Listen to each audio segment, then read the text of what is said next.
બિલકુલ.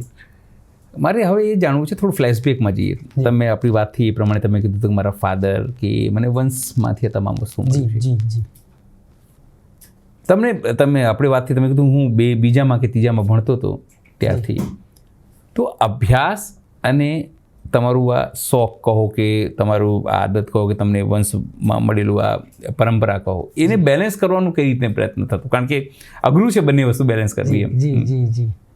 પ્રથમ તો ઉદાસ ફેમિલીનું તો અત્યારે ઉદાસ પરિવારનું બધા જાણે છે. પંકજ દાદા, મનર દાદા, પ્રવીણ ઉદાસ, એવા તો કેટલા કલાકારો ઉદાસ પરિવારે આપ્યા છે, દેશને આપ્યા છે, દેશની પરંપરાને. અને મને પણ બાળપણથી જ સંગીતનો ખૂબ જ રસ, સંગીત પ્રત્યે ખૂબ જ રસ, એમાં રુચિ.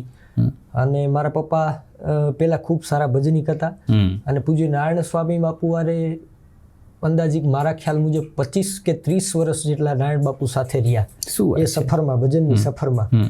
અને બાપુનો જ્યાં પણ પ્રોગ્રામ હોય, જેમ કે માંડવી હોય, કચ્છ, કાઠિયાવાડ, જુનાગઢ સાઈડ, ગમે ત્યાં હોય, એટલે મારા પપ્પા પહોંચી જતા, ખૂબ બાપુને સાંભળ્યા.